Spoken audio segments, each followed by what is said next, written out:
So good afternoon, Yvonne. Thanks a lot for spending your afternoon joining our show and share your stories to our global audience. And on behalf of the listeners around the world, we want to say thank you for spending your time with us.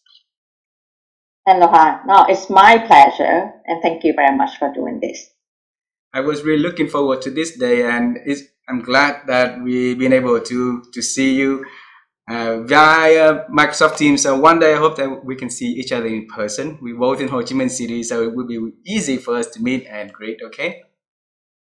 Yeah, that would be much better, I suppose. And in for our audience, it's very honor for them to have a little introduction about who you are and the work you are doing at the moment. Would you please do that honor first?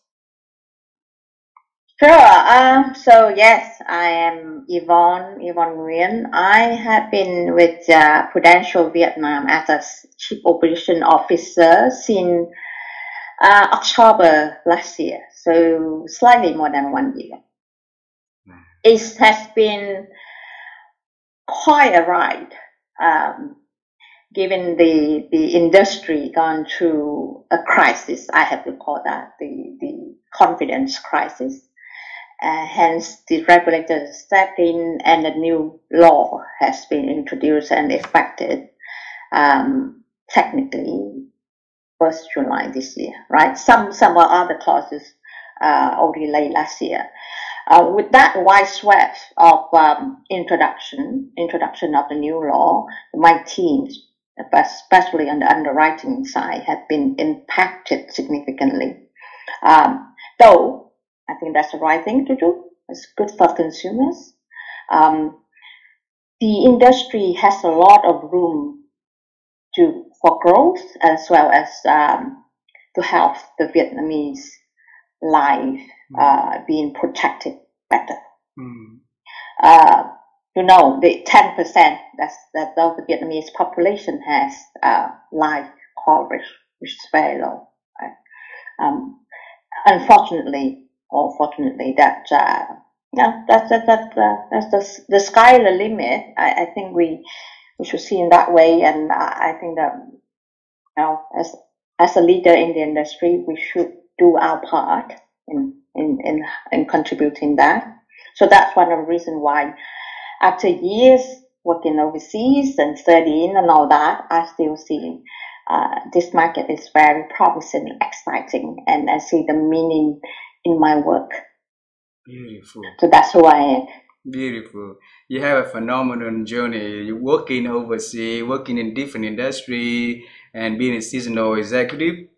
And the sky is the limit, what you say. So, and you only introduce your journey to us in less than 90 minutes. It's not fair for our audience, okay? So this conversation is designed to know the journey leading to what Yvonne is doing. And I would like to invite you to travel time with me. Would you like to travel time? I would love to. Alrighty. So when I was little, Yvonne, I loved to become an astronaut. So wearing the astronaut suit and jumping in different planets seems very cool. But life did not give me any opportunity to do anything except I was able to interview one of the men who really walked on the moon. His name is General Charlie Duke, and he's 90 years old already. So he's on the moon on the Apollo mission 16.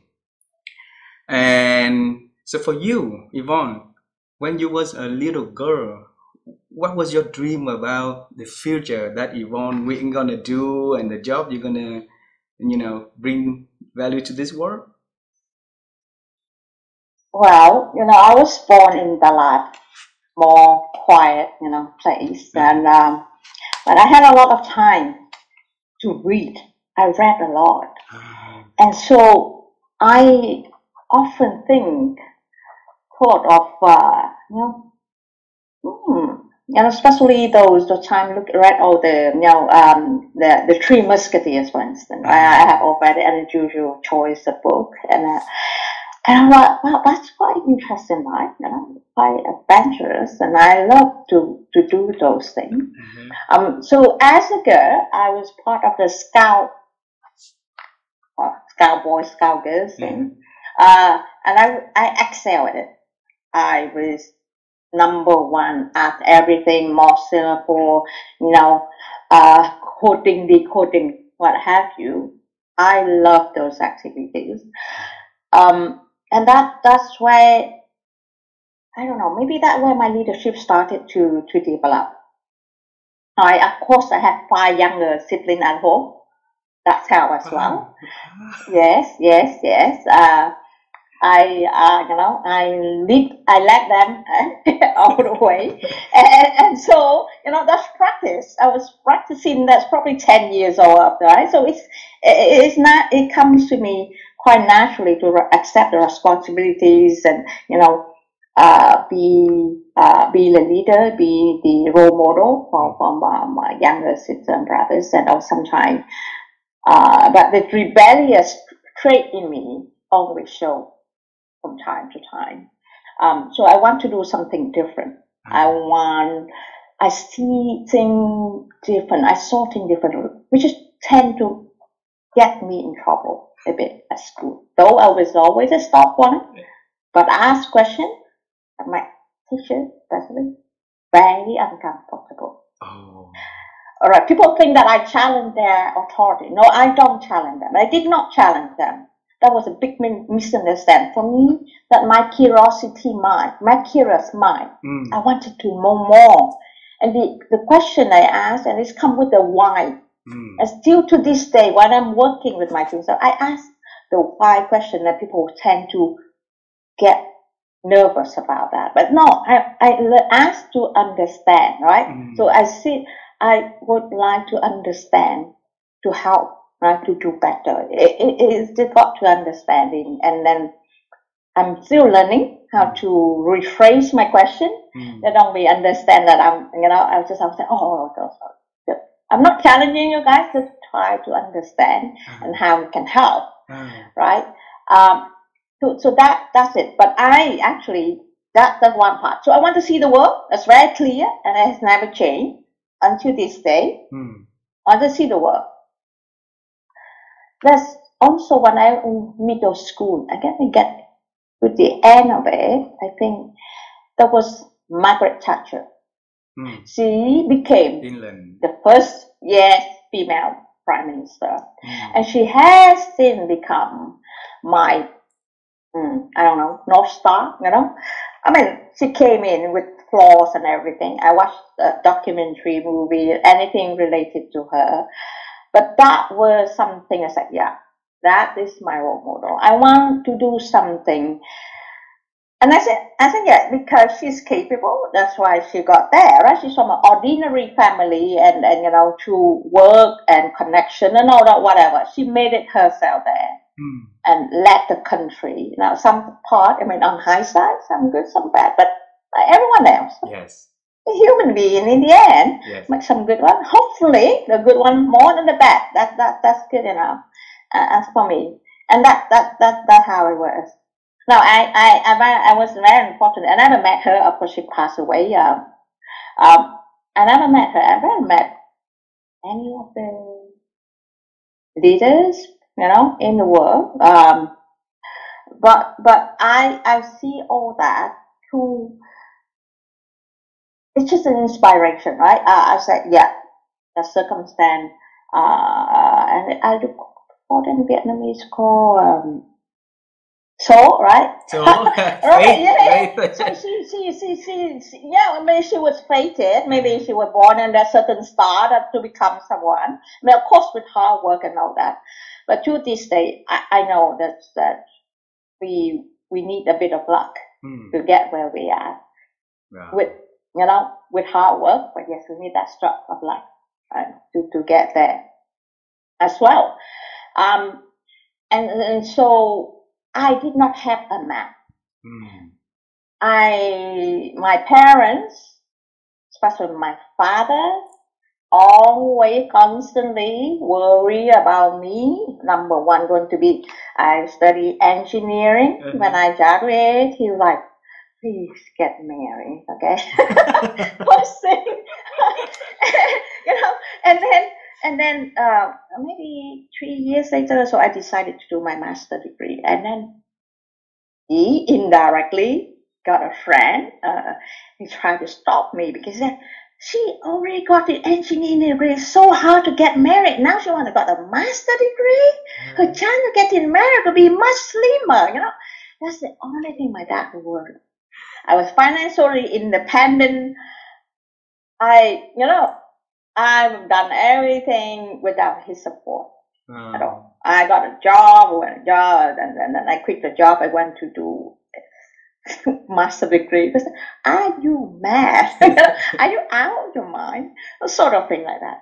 I said, Dad, I'm still not married, so I have to do something better with my life and my time. So there you go. I will do my master degree. Right? And I went overseas. I never looked back. Changed me completely. Wow. That's it. Wow. So, what was your dad's profession? My dad was he was a mechanic. He's a self-taught one. I mean, it was in the war and all that. I believe he could be a very good engineer, right? Mechanical engineering. He self-taught himself. When I was a kid, remember that we have a small workshop at home. We got around 20 workers, and he produced agriculture machines. Even that the embargo, Vietnam did not import anything. Oh, we didn't even have the currency to import, right? So it's all self-made. And then later on, we went to fixing car engines, so that. So for me, studying engineering is not, something like a very strange. It's a thing. I can see, I can touch, I can feel, I understand it, and for my parents, that's a practical choice. All right. Now, when I studied in high school, I remember my math teacher said to me that, you should study economics. You're not an engineer girl, sort of thing. You see my characteristic. But anyway, I just went on study engineering. Yeah. Yvonne, for a very long time, I have a question about, whether or not nature or nurture would be, like creating a characters for person. So I see, there's some DNA from your father to you in there, but the rebellious part of it, the curiosity, was there anyone in the family that you can think of that had the impact or influence on the curious mind that Yvonne been having over the years? I think my mom. Yeah, my mom is she was, I think she retired entrepreneur, right? Whole her life she only worked for herself. She created business after business, and then she told me that I could be a very successful business person, and I told her I did not want her life. Right? Yes. That's all I said. Kid. Yeah. My daughter said exactly the same thing to me. So there you go. I got it. I got what I deserve. and so but it's the curiosity. I don't know. I mean, it's still the thing. I think I like to credit a lot to the teachers that taught me. The teachers. I got in year four, that I turned around. Oh, the first 3 years of my education, my parents, my mom especially, I barely made it. Right? She could not understand because she said, "Yeah, you're smart and all that. What happened? But school requires certain way of thinking, structure and all that, which I didn't have or didn't have the guidance for that. My elder sister, flying through. She was doing very well, but I was struggling, and partly because of my mind. If I did not accept anything, good luck with it. They never come into my mind. Like, I don't accept that thing. I don't accept this. But I was just very quiet. I was very afraid of the teachers for those first 3 years. And then year four, I had a teacher from Hanoi. She came in and she very new to the school. She had no favoritism. Also, we are equally treated. So I did better. But year 5, I have another teacher, and she saw my ability. I would excel at maths. Right? I didn't know I was good. And one day she said, "You are going to an exam, Yvonne." I said, "Okay." Location, all that. No, okay. Pack my bag and go. Came back next day to the class, and my teacher asked. Her name is Lệ. I still remember her. Lệ. Lệ Nghĩa. Yeah. Yeah. Okay. And okay. She asked, "How was it?"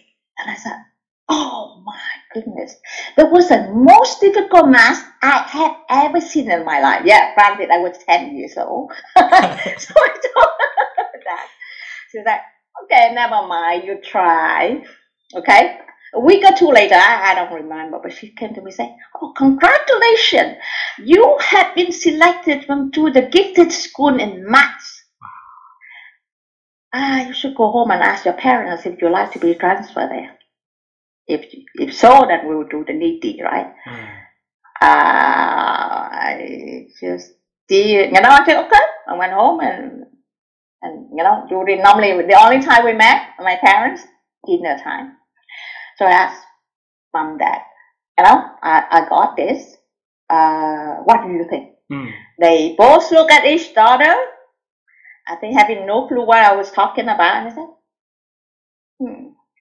What's it? So I went on, and I told my sister, yeah, my parents said, yeah. There's no paper to sign, nothing. This is funny, right? Looking back now, everything got to be thought. Parents have to sign, nothing, just the nod, and my teacher did everything and transferred me. I went to the gifted school. Wow. Yeah. So Yvonne, as a young girl with a curious mind, thinking about adventure in the future, was there any moment in your life back then that thinking one day you're gonna really travel the world and meet a lot of people doing a lot of amazing things? No, I was just curious, but I was quite content, right? I was quite content within the high school. I got like-minded people, gifted students, a little bit weirdo, right? So, but was happy, absolutely happy with schooling. I love going to school. I really love it. I was looking forward, even in before that, next day, just the first thing we got, going to school, right? Even any activities, the scouting that happened during that period. I went to that school for 5 years. Wow. And enjoyed it, right? And then that's there I met other students, and they started to talk about this thing. They started to talk about moving to other countries, talking about what we're going to do in the future, maybe doctor, engineer. And my family, none, because Dad was mechanic, we got business home. Mom got she running her own business, small one, but she always been an owner. So I had no clue, right? And then my friend, all the next people I look at, teachers, right? I look at the teachers, and even my aunts, 2 of them were teachers. That was quite something already, but that was it. And but when I met all my friends, like, ooh, you want to do doctor? I was, oh no, I'm engineer. Wow, actually there are choices, right? There were choices. But still, it's a figuring it out. There's a family thing, talk tradition. In my extent, my dad was the only child, so I had really a lot of relative on that. But on my mom's side, we are the best doer in that whole extended family. Wow. So, and no books, no internet, that's these things we can figure it out. And I think I have the teachers' interest. They're really interested in me. I don't know what they see in me. Probably my curiosity, the quest for knowledge was there. I was reading. I got my hands on my book. Anything I would read, I asked. That those who love me, they see me, they just wait for me to ask questions. Also, though if they hate me and say, "Oh, this is, this is a headache," right?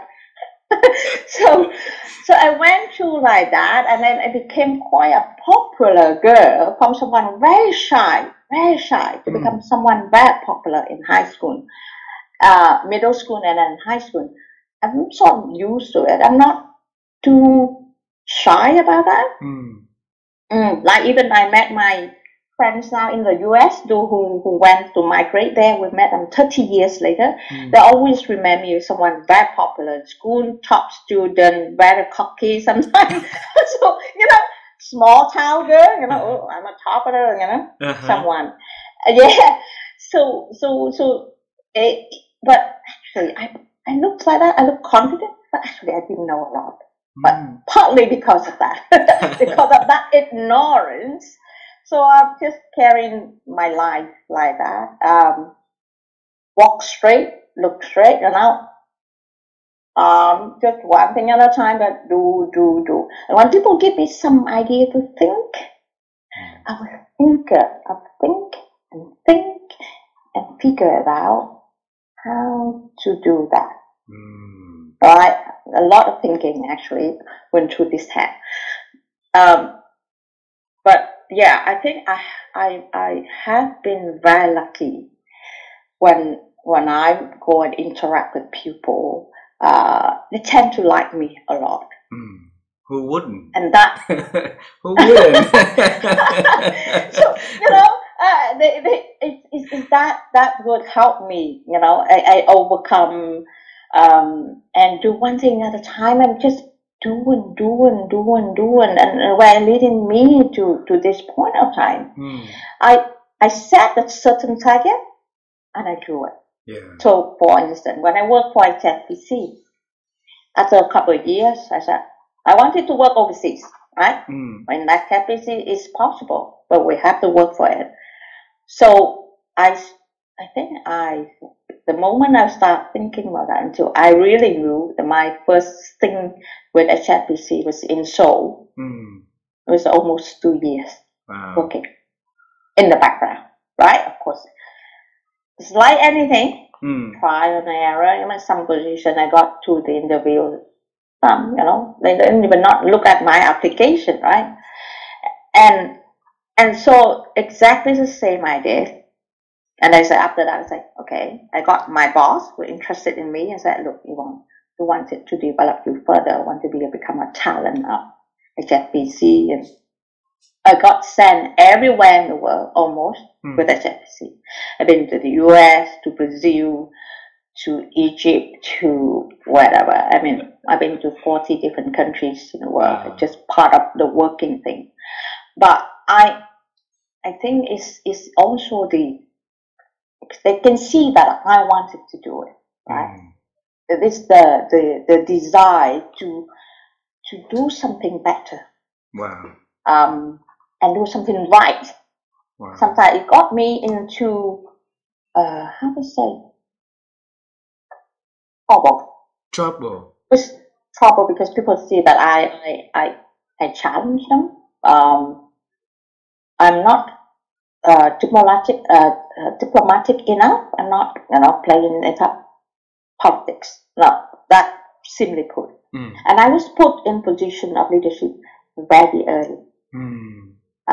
Even with HSBC, I was leading a team of 17 people when I was only 30, which is 6 years old. When I went to the regional conference, I was the youngest one. And that whole thing, people already in their 40s, they were very seasoned, they've been in that industry a long time, but I was I was definitely ambitious. I wanted to do more, and I did not even know that I was already in a very big position. I didn't know I was the head of, in the senior transit, I was the head of trade finance business.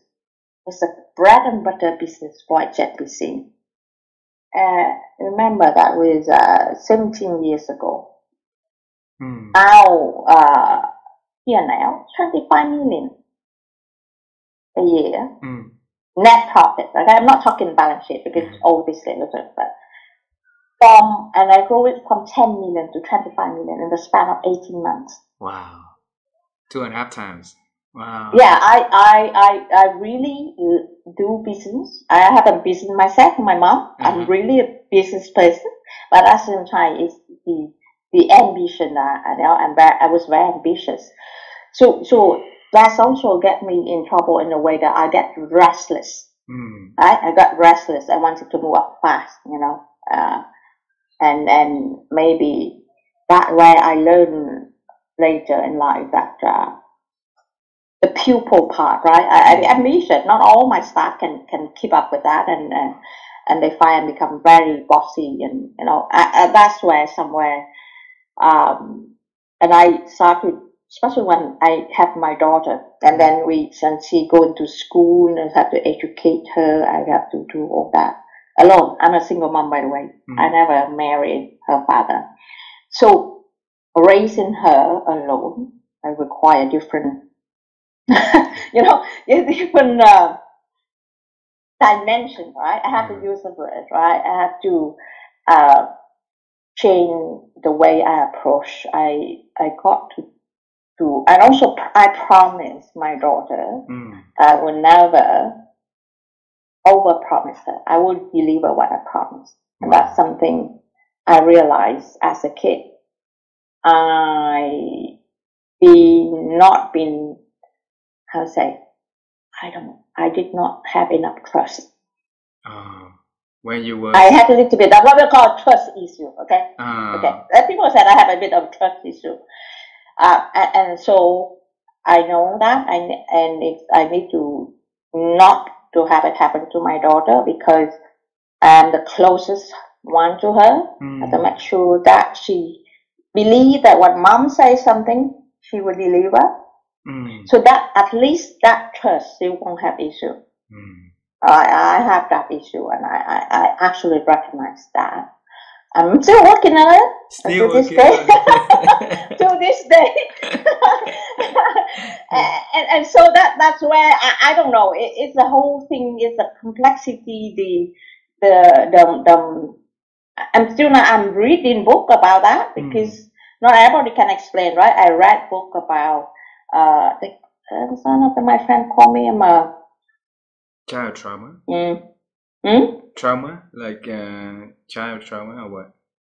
A bit of that, but more of a detached.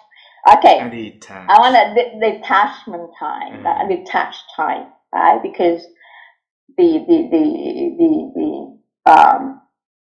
trauma I went to, being trusted and attached to certain things, and I didn't get it, and I got very disappointed. And if that repeating become something, it become a scar mentally, right?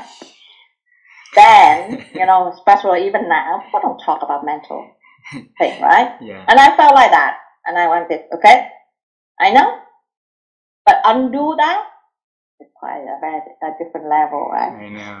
So yeah, it's part of it. I think it drive me that I got to be independent, right? Makes you independent faster and stronger. Faster, and to some point, being attached is hard for me. It's hard, not for me, for others. Yeah, I'm okay, but for my partners, time here and there, but it's tough for them to cope with me. They see that why Yvonne like that. You see move fast and break loose, right?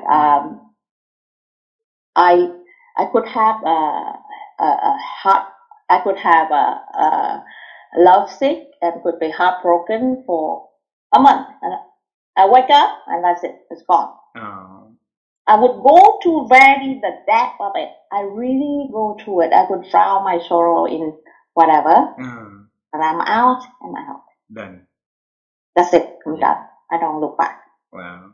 Yvonne, for a person with the grow up like you, so it's totally understandable. The girl with curiosity who born in a small city in Dalat and asked the why questions and got a lot of like challenging, and the ambitious to see the world that people don't see, to see the sky as a limit, and then the people around normally just see things for tomorrow or today, not going for a week later. So it will be challenging, and those for sure, we create some distance from you for the rest of the pack, and that's probably the reason that Yvonne is, like I said earlier, it makes you just stronger and more dedicated to make a change for yourself, a different path for yourself, and that path is not a lot of people go in that path with you. So I wish that back then we could be friends, or that I can come and I say, okay, Yvonne, let's go, and things like that.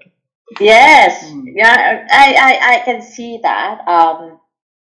Now it's very, it has become probably more, I come to know a lot more of other females, that would choose my path, but it came a couple of years later, so it was quite a challenging part.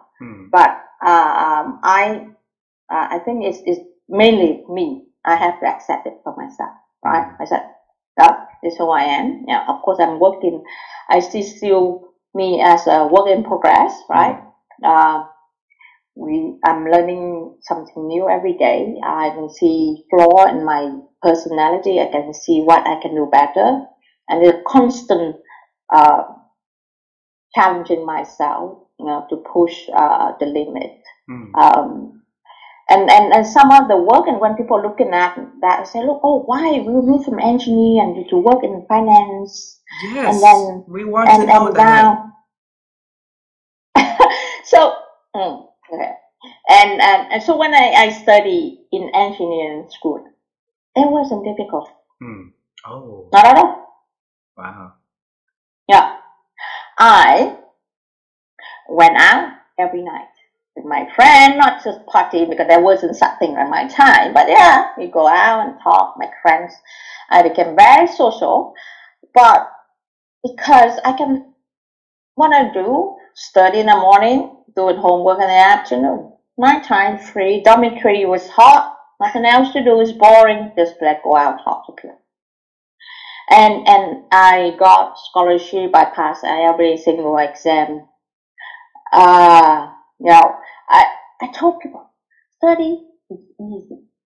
Get a job or the work at a network is much more difficult. The challenging part I have to learn, right?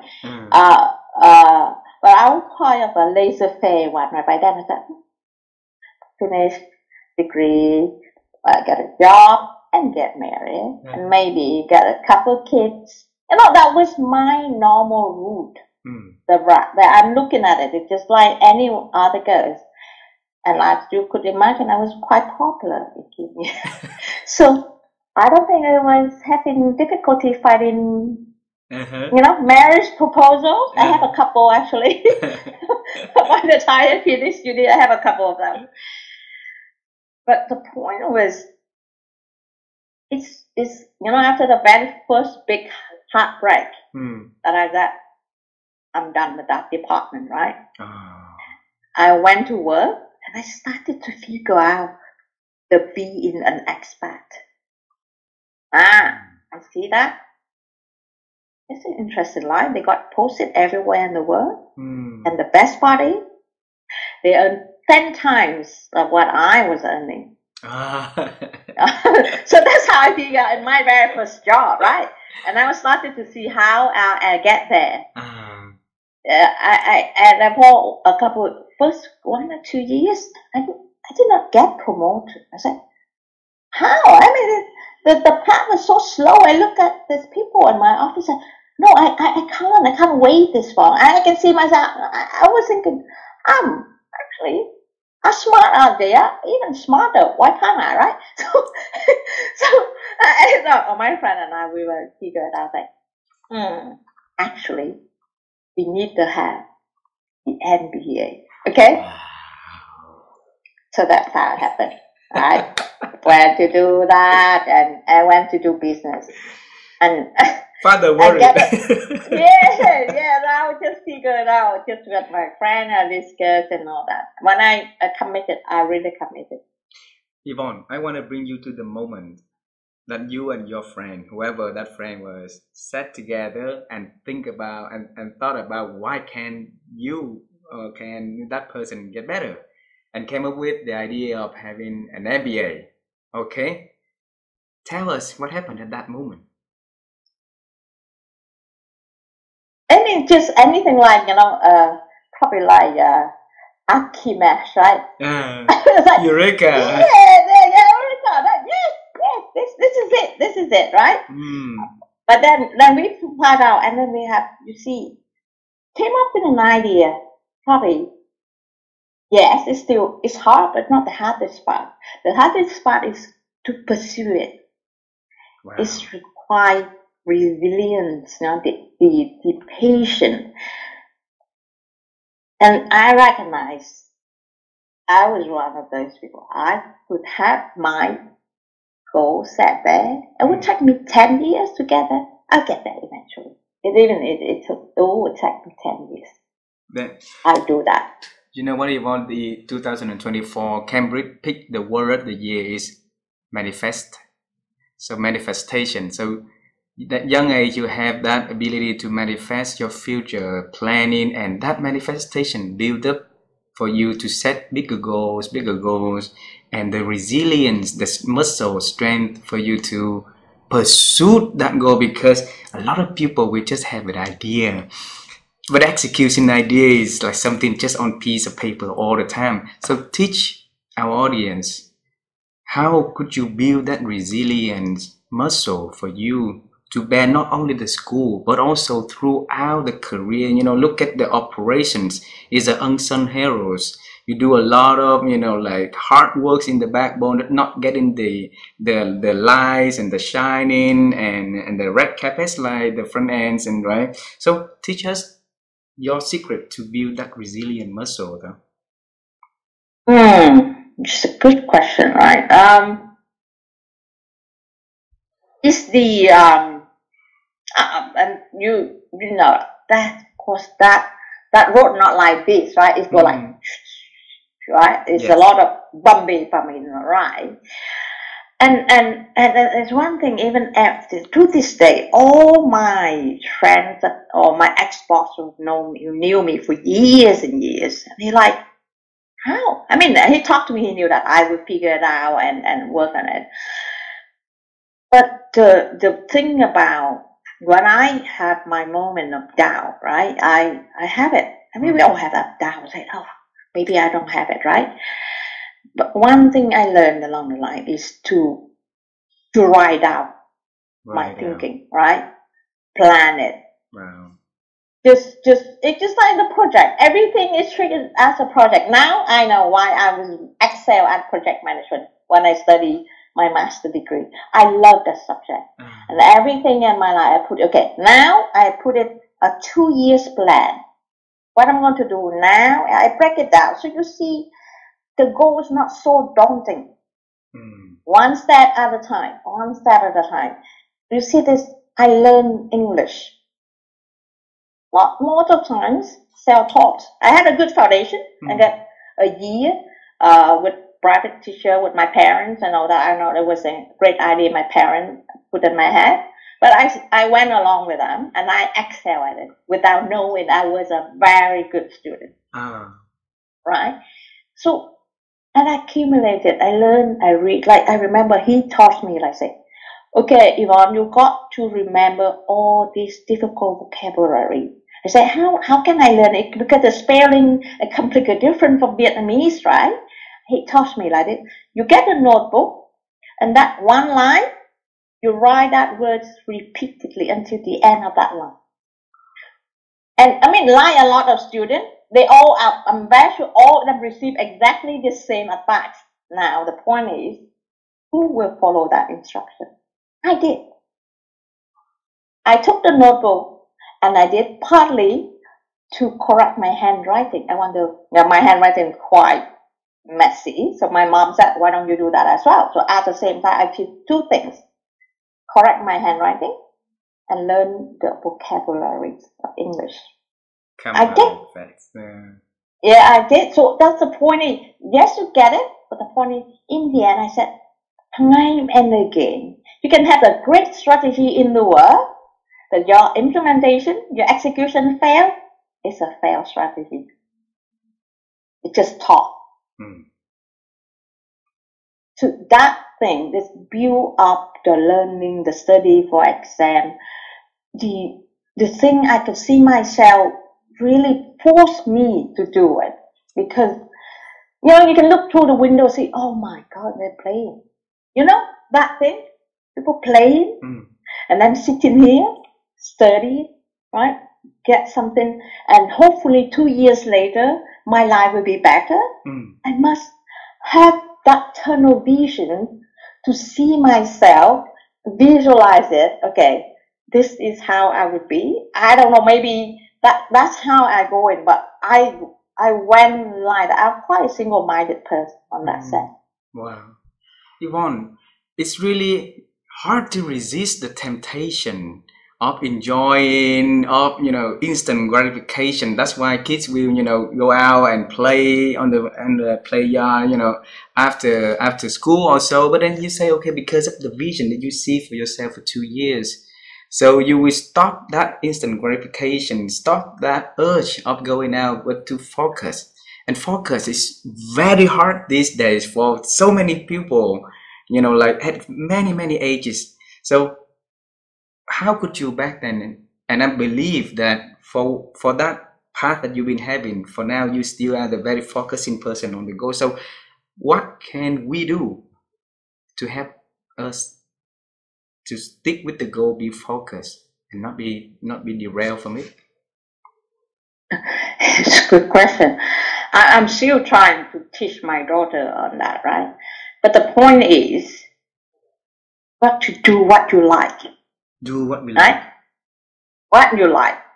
My daughter loves digital art. She can sit a whole hours, many hours, just drawing, doing the art subject. No problem. But the moment you learn, okay, you got to learn history, she will 5 minutes stand up here doing this and that, listen to this, that. So that is the hard part, because education system requires people spread across, you got to be good at everything. And now I think I do okay for certain subjects, but certain subjects I'll excel because I love that, right? But in overall, I love learning. And that's the thing. I'm still call myself a learner. That's one of my strengths as a learner. Wow. The acquisition of knowledge. And I always, to this day, I could imagine the time if I was in Athens, I was among all these, scholars. These people, debating about democracy, debating about history, debating what happened. I love those conversations. I can get into that. I can talk non-stop about that, and that's why it's the thing, right? I just don't know. It just get me into that. Like, I love to listen to my father talking to his friends, telling story about the time they were in as soldiers. Wow. I just sat there and listened, said nothing, just listen. It could be an hour or two. I just sat there. Wow. Listen.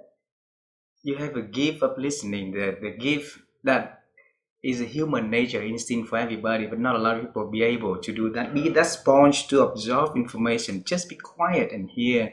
In the world, so many noises now, so it's really rare.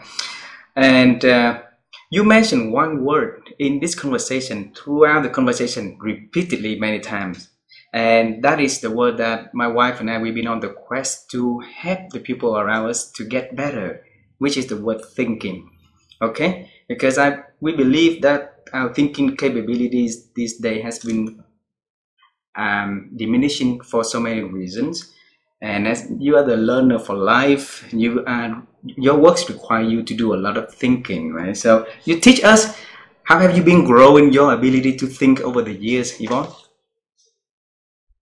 Yeah, I think what I love this, and this is what I discover, is lateral thinking. Lateral thinking. Yeah, you expand your vision like this. You expand it, right? You entertain every possibilities. Sometimes here,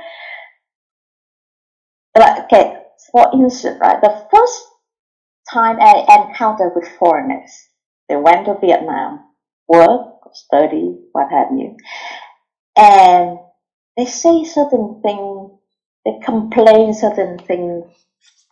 When I first heard that, I got very strong reaction inwardly. I would not show it then. I was like, why you said something like that? Why you in this country that, housing you and blah, blah, blah. But now I will be able to hold that thought, right, and compare, contrast.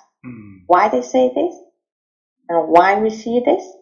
Because of the whole thing about the upbringing, the environment, the thinking, the exposure, right? And also the ability to complain as well.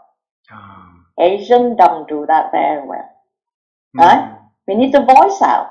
Wow, yeah. Right? And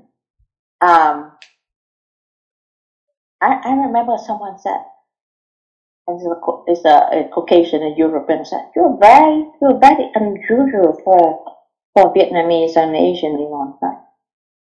Because I'm a quite an outspoken person. Right? I polish my words better, but I'm not afraid to confront it. I'm not afraid to voice it. I raise the question differently. Right? Well, I'll ask. I'm not afraid. In a big forum, I'll ask question. I remember one of my colleagues said, "You never gave up, right, Yvonne? Just find a different way to get what you want, and you never give up." So yeah, I rarely give up. For the little girl in Dalag studying and asking the teachers the question why and got so much of the problem, at young age, for sure that little girl won't stop what she wants. I won't stop at anything. Hey, Yvonne, I have a few last questions for this conversation, and this question I want to bring you back in time again, okay? Because Steve Jobs said that basically the dot, we cannot connect the dot, but we can connect the dots backward, right?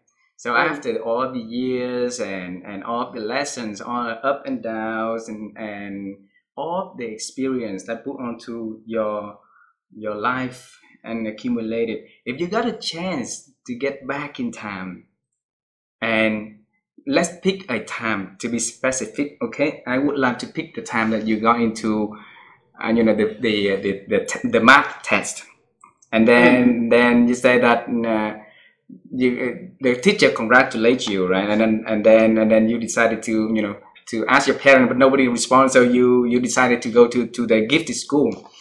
And if you can have a word with that little fifth grade Yvonne Nguyen and say, okay, hey Yvonne, this is our future is gonna be, what would you tell her?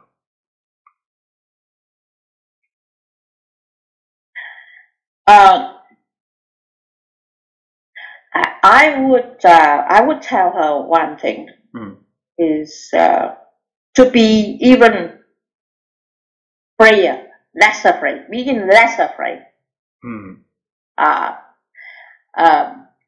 Stop thinking too much about what other people think, because it's none of my business and something I can't control. I still did that for a long time until I finally broke it, right? Broke free of all that. If you want something, just go after it. Just go after it, and that you'll get it. There's no one who will hand it over to you.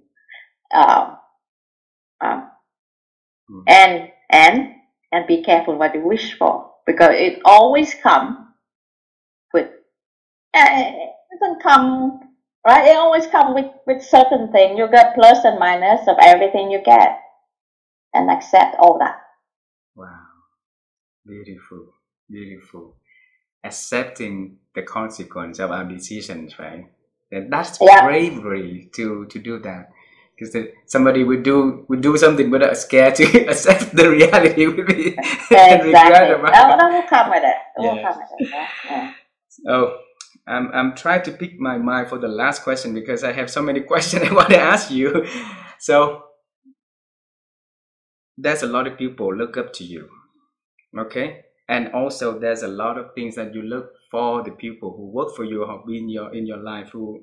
So if you willing to invest time and energy to mentor or to coach somebody in you know that you see the potential, what would be in that person that is Yvonne thinks the most important character or skills or anything that makes you as a leader will work extra mile to groom that person up?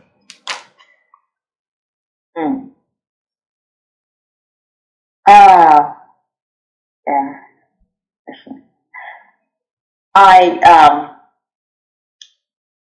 I never hesitate to share, to impart my knowledge, right, to others.